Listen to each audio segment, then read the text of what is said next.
Hi, have a nice lunch. So we're back with Michele Bachmann, and I wanted to ask her very specifically, the voters sitting out there and you at your desks at lunch really have a decision to make. You could back Romney or Perry or Bachmann or Kaine. So let's go down the list. Start with Herman Cain. Why should someone vote for you?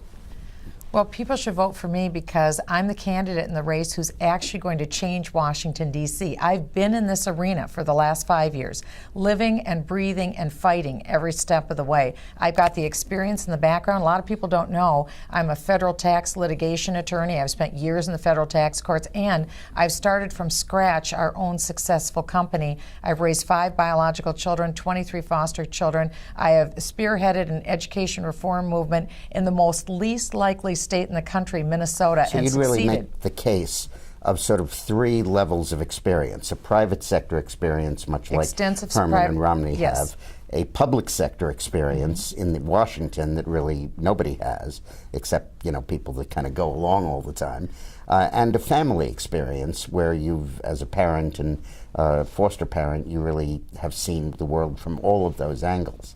That's right. And I think what sets me apart even more is the fact that I have stood up and fought and have succeeded. And I've stood up against my own party on many occasions. Well, walk us through that. You were saying that you were there when the Dodd-Frank passed, when Obamacare passed, all of that. And we're in the teeth of that fight. Explain the relevance of that. That's right. And I think in our candidate, we need someone who understands the times we live in, someone who knows what to do about it, and someone who has the political courage to stand up and fight it.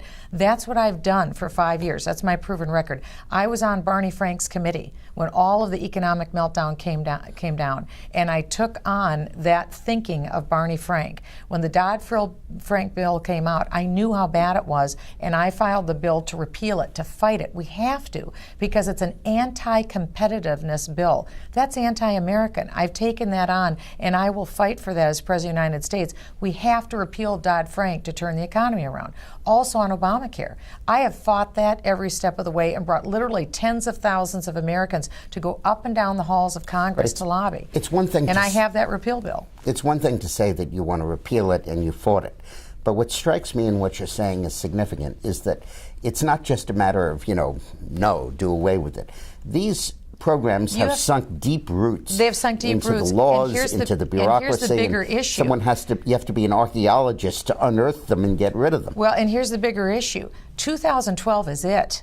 We don't have another option. 216 is too late. This is our one and only option. And we can't have someone who just says, oh, I'll repeal Obamacare too, or I'll repeal Dodd-Frank too. This takes a leader who will actually push the rock up the hill to make it happen.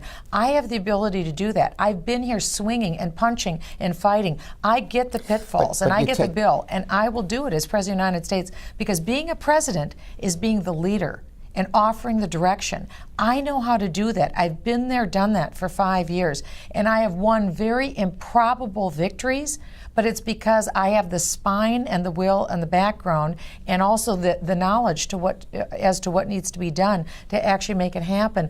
I also can articulate to the American people what's wrong and why these bills are so detrimental. Obamacare is the foundation for socialized medicine. It will collapse private insurance in this country, and it will mean less health care for the average American. People get that. And I want to make sure that we change this, because otherwise America will be changed forever. Now, vis-a-vis Perry, you're both appealing to the evangelical vote. And I think perhaps I and others need to understand a little more about why your disagreement of the papillomavirus vaccine is significant. He said it was a mistake and so on, but you were saying that it's a habit of thought about a center of power, and I thought that was fascinating. Really it is, because the issue is about who gets to make the decisions. Is it the government? a governor or president, or is it a child's parents? That decision, and the governor admitted that he made a big mistake, it's the parents' decision. It's not government's decision.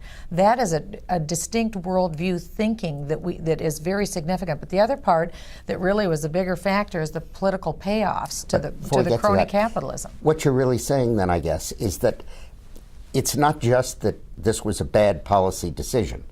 The fact that it was a policy decision was bad. Right. It took the decision making out of the private sector, out of parents' hands, and put it in government's hands unilaterally. That's what's wrong with Washington. Washington thinks it should make every decision of our lives. That's not true. We have a zone of personal privacy as Americans that government must not touch. That's what I respect. That's what I understand. That's why I'm a constitutional conservative. We have to have a president who respects and understands the Constitution. That's what I bring to this field that's very unique. I've stood up consistently. I have a core conviction, and I've been the champion on these issues for people, a proven champion. That's what we need in the White House. I brought the people's voice, Dick, to the halls of Congress. Now I want to bring this movement and the people's voice into the White House. That's why people can't settle in 2012. They can't settle for anything less than a true fiscal conservative, national security conservative, social conservative, and Tea Partier. And I have a very unique skill set, and I bring that to this race in 2012. I want to give you enough time to talk about crony capitalism because I feel very strongly about that. I do too, because that's President Obama's problem, isn't it? Yes. With Solyndra and Light Squared and all of the different companies that he's paying off with our money, tax money. Well, unfortunately, Governor Perry has that problem too. And the tax money in Texas, the state of Texas, has also been used to pay off political donors and benefactors. That's a very real issue. Our candidate needs to have a bold distinction from President Obama. Otherwise, President Obama will hug our nominee and say, well, I'm just like you. I have the same problems you have. Right. Our nominee has to be very different from President Obama, not only on the issues, but on the way that we've conducted ourselves. And it's worth explaining that. As I understand it, his chief of staff went to work as Merck's lobbyist. Merck was desperate to have some state in America be the one that would pioneer requiring this vaccine. And he got a hold of his former boss and got the second biggest state in the union to do that, and to do it by executive order, and it was the first thing to happen. And it's not just that Merck gave him $30,000, it's that the crony capitalism, his chief of staff going through that revolving door. That's what people are so tired of, using tax money to pay off political donors. President Obama has done it time after time after time, and our nominee, it's no better when a Republican does it. People are tired of that. They really want to break with that kind of action, and they want someone new, fresh, and different. And I have a consistent background being a champion for what people really care about.